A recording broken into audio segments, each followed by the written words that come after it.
Hello everyone, ALS academy में आपका एक बार फिर से स्वागत है।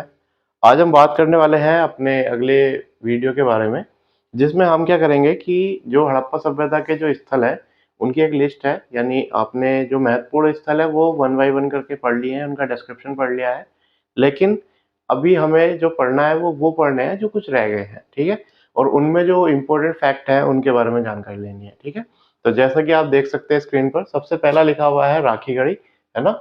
तो ये एक स्थल है जो हड़प्पा सभ्यता का एक स्थल है। इसके बारे में हमें क्या क्या जानकारी चाहिए उसमें देख सकते हैं। वर्तमान क्षेत्र, खोजकर्ता, ये कब खोजा गया, प्रमुख नदी किस नदी पर है और इसकी कोई विशेषता है या नहीं। ठीक है, तो राखीगढ़ी की जब हम बात करते हैं तो राखीगढ़ी की लोकेशन देखते हैं सबसे पहले कि ये है कहाँ। तो वर्तमान में ये है हिसार जिले में, हरियाणा में।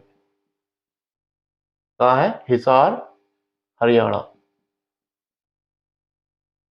ओके, उसके बाद हम देखते हैं कि इसकी खोज किसने की। यानी आपसे डायरेक्ट क्वेश्चन पूछा जा सकता है कि जो राखीगढ़ी है वो किस जिले में है, कहाँ है। तो वो है हिसार, हरियाणा में। उसके अलावा अगला पॉइंट आपसे पूछा जा सकता है कि इसके खोजकर्ता कौन थे, यानी इसको किसने खोजा था। तो इसको खोजा था सूरजभान ने। किसने? सूरजभान ने।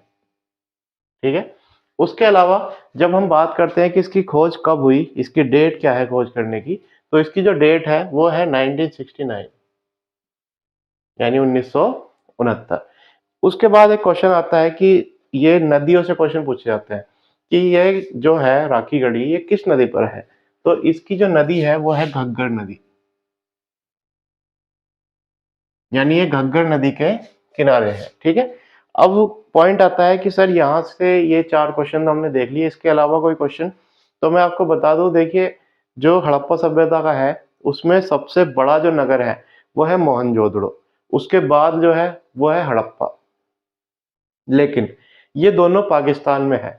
तो आपके सामने क्वेश्चन इस तरीके से पूछा जा सकता है कि भारत में हड़प्पा सभ्यता का सबसे बड़ा विस्तारित जो नगर है वो कौन सा है, जो स्थल है वो कौन सा है, वो है राखीगढ़ी। तो यानी ये भारत में सबसे बड़ा, भारत में सबसे बड़ा नगर है। भारत में कैसा है? सबसे बड़ा।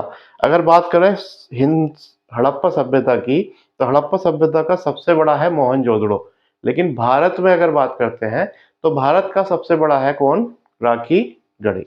आई होप ये आपको समझ में आया होगा कि हमने पढ़ा राखीगढ़ी के बारे में। जिला हिसार, हरियाणा, खोजकर्ता सूरजभान, वर्ष 1969, प्रमुख नदी घग्गर, और इसकी विशेषता क्या है कि ये भारत में सबसे बड़ा स्थल है हड़प्पा सभ्यता का। ठीक है, उसके बाद करते हैं हम रोपड़ की बात। तो रोपड़ है रंगपुर,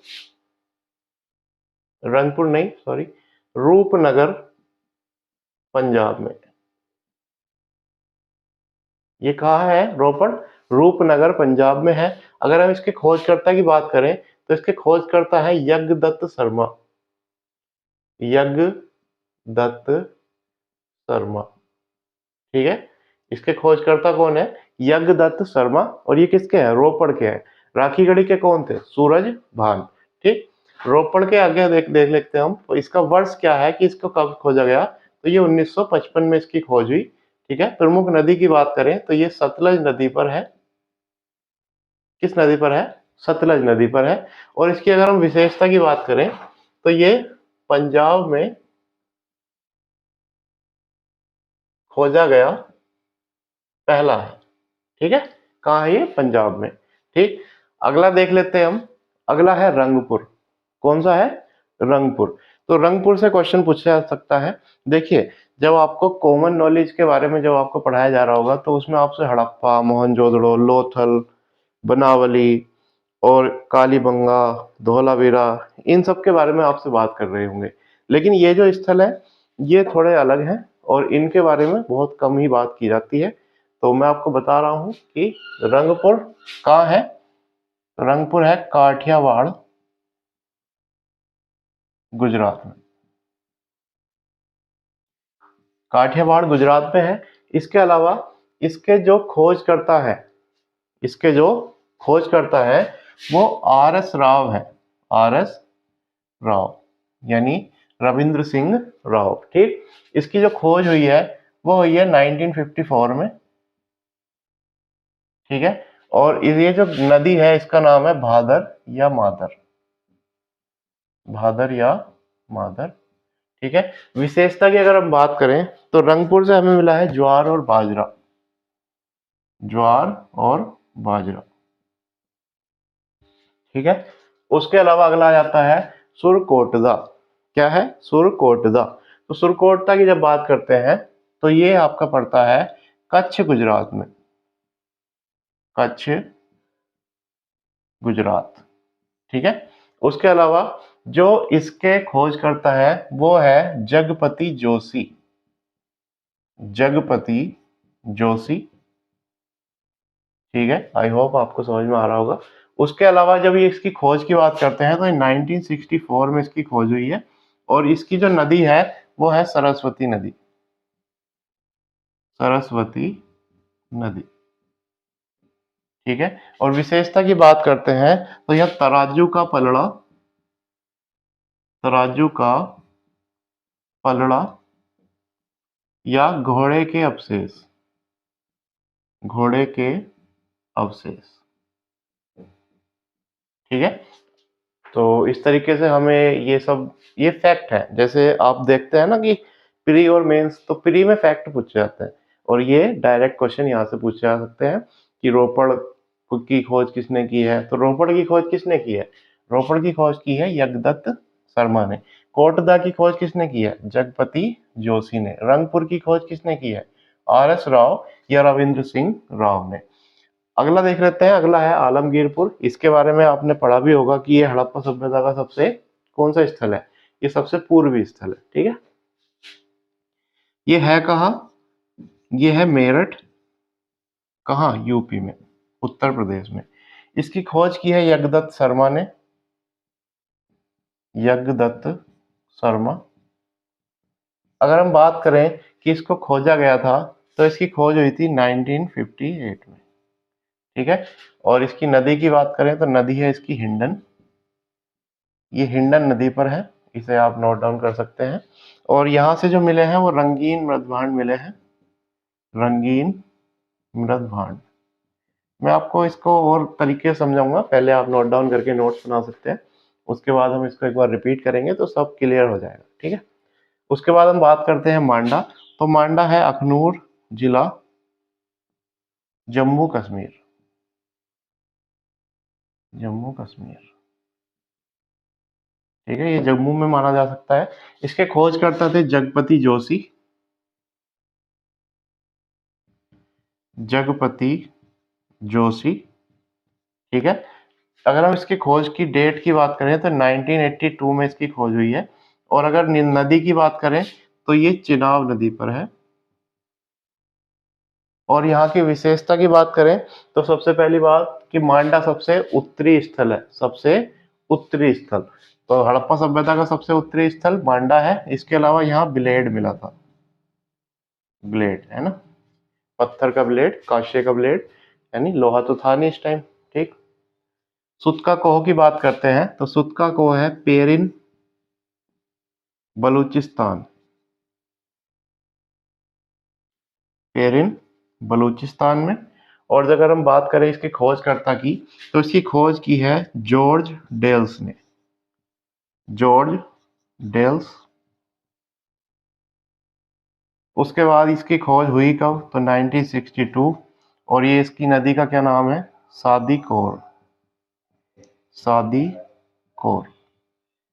ठीक है, और अगर हम बात करते हैं इसकी विशेषता की तो यहाँ दो टीले मिले थे, दो टीले, दो टीले मिले थे। ठीक है, उसके बाद हम बात करते हैं कि अगला जो नगर है हमारा या शहर है वो है सुतका गेंडोर, और ये पाया गया था बलूचिस्तान पाकिस्तान में। बलूचिस्तान कहाँ है? बलूचिस्तान पाकिस्तान। ठीक है, और इसके खोज की अगर हम बात करें तो इसकी खोज एक तो की है जॉर्ज डेल्स द्वारा, और एक की गई है आर एन स्टाइन द्वारा, आर एन स्टाइन। ठीक है, खोज की अगर हम बात करें तो आर एन स्टाइन ने 1927 और 1962, ठीक है। और ये नदी की बात करें तो नदी है इसकी दासक या दस्क, ठीक है। और अगर हम बात करें कि यहाँ की विशेषता क्या है, तो सुत्का गैंडोर की विशेषता ये है कि यहाँ बेबीलोन एक जगह है, वहां से यहाँ का व्यापार होता था, व्यापार, ठीक है।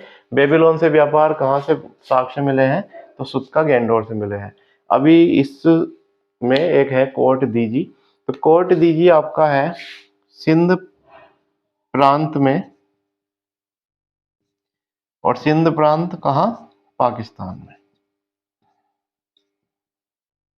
अगर हम इसकी खोज की बात करें तो दो थे ये, एक का नाम था धुर्रिये, ठीक है, एक का नाम था फजल अहमद खान, फजल अहमद खान, ठीक है। अगर खोज धुर्रे की बात करें तो ये 1955, और इनकी बात करें तो 1957, ठीक है। और ये किस नदी पर था, कोट दीजी, सिंधु नदी पर। और विशेषता की बात करें तो यहाँ से भी मातृ देवी की मूर्ति मिली है, मातृ देवी की मूर्ति। अभी आपने नोट डाउन कर लिया है ना, तो आप इस तरीके से इसको याद करने की कोशिश करेंगे। देखिए कैसे, जैसे हमने पढ़ा सबसे पहला राखी गढ़ी, तो राखी गढ़ी के बारे में जब हमें जानना है तो राखी गढ़ी के बारे में सबसे पहले हम देखेंगे कि राखी गढ़ी हड़प्पा सभ्यता का एक शहर था जो भारत में पाया गया सबसे बड़ा शहर था। राखी गढ़ी हड़प्पा सभ्यता का एक शहर था जो भारत में पाया गया सबसे बड़ा शहर था। किसका, हड़प्पा सभ्यता का, ठीक है। अगर हम बात करें कि हड़प्पा सभ्यता का सबसे बड़ा शहर कौन सा है, तो वो है मोहनजोदड़ो, जो पाकिस्तान में है, सिंध प्रांत में, ठीक है। तो राखी गढ़ी की वर्तमान लोकेशन की बात करें तो ये इंडिया के हिसार जिला है, हरियाणा में, ठीक है, वहां से मिला है। कहाँ, हिसार जिला, हरियाणा, ठीक है। अगर हम इसकी बात करें कि खोजकर्ता कौन है, तो इसके खोजकर्ता है सूरज भान। कौन है, सूरज भान। और अगर हम इसकी बात करें कि इसकी खोज कब हुई, तो 1969 में इसकी खोज हुई। और विशेषता आपको मैंने बताई है पहले ही, विशेषता क्या थी, विशेषता थी कि ये भारत में पाया जाने वाला हड़प्पा सभ्यता का सबसे बड़ा शहर था, ठीक। उसके बाद अगर हम बात करते हैं रोपड़ की, तो रोपड़ आपका कहाँ मिलता है, ये रूपनगर पंजाब में पड़ता है ना, रूपनगर पंजाब में। इसकी खोजकर्ता कौन थे, तो खोजकर्ता थे यज्ञदत्त शर्मा, यज्ञदत्त शर्मा। और इसकी जो खोज हुई है वो कब हुई है, 1955 यानी 1955 में। उसके अलावा बात करते हैं किस नदी पर है, तो सतलज पर है, और ये पंजाब में पाया जाने वाला स्थल था, ठीक है। रंगपुर की बात करें तो रंगपुर कहाँ है, काठियावाड़ गुजरात में है। इसकी खोज किसने की, आर एस राव ने। किसने की, आर एस राव द्वारा इसकी खोज की गई। 1954 में इसको खोजा गया, और ये किस नदी पर है, भादर या मादर नदी पर है। और यहाँ की विशेषता क्या है कि यहाँ से ज्वार बाजरा के साक्ष्य मिले हैं, ठीक। उसके बाद अगर देख लेते हैं तो सुरकोटदा, सुरकोटदा आपका कहाँ पड़ता है, कच्छ गुजरात में, और इसकी खोज की है जगपति जोशी ने। और ये कब खोजा गया, तो ये खोजा गया है 1964 में, 1964 में। और ये किस नदी पर है, तो ये है सरस्वती नदी पर। किस नदी पर, सरस्वती नदी पर। और विशेषता क्या है कि यहाँ तराजू का पलड़ा मिला है, तराजू का पलड़ा, और घोड़े के अवशेष, कहाँ से, सुरकोटदा से, ठीक है। उसके बाद आलमगीरपुर, जानते हैं आप कि उत्तर प्रदेश में पड़ता है आलमगीरपुर, मेरठ में। और आलमगीरपुर की विशेषता क्या है कि ये हड़प्पा सभ्यता का सबसे पूर्वी स्थल माना जाता है, ठीक है। उसके बाद मांडा अखनूर जिले में, ये आप देख सकते हैं इस तरीके से। सुत्का को पेरिन बलूचिस्तान, ठीक, सुत्का गैंडोर बलूचिस्तान पाकिस्तान। और ये इस तरीके से खोज है जॉर्ज डेल्स और आर एन स्टाइन द्वारा। कोट दीजी सिंध प्रांत पाकिस्तान, और ये इन्होंने खोज की है, इस डेट में खोज की है। और इस तरीके से देखिए क्या होता है ना कि एक होता है कि थियोरटिकल पढ़ लिया, ठीक है, लेकिन अगर आप उसको इंप्लीमेंट ना करो तो वो आपकी स्टडी जीरो मानी जाएगी। इंप्लीमेंट का मतलब क्या है कि आप पढ़ते तो जा रहे हो, आपने एक चैप्टर पढ़ा, एक चैप्टर पढ़ने के बाद फिर आप अगले चैप्टर की तरफ बढ़ गए, ये गलत है। आपको क्या करना है, एक चैप्टर पढ़े और उसके ऊपर जितने भी क्वेश्चन आप लगा सकते हैं लगाए। यानी आपकी इस तरीके से आप तैयारी करेंगे तो आपका कभी भी कोई भी सब्जेक्ट वीक नहीं पड़ेगा। चैप्टर के बाद आपको क्वेश्चन लगाने हैं। तो ये चैप्टर जब कंप्लीट हो चुका है, ठीक है, अब हम इसके बाद बात करेंगे इससे आने वाले क्वेश्चनों की, ठीक है। तो अधिक से अधिक क्वेश्चन मैं आपके सामने लेकर आऊंगा, तो बने रहिए तब तक। Thank you.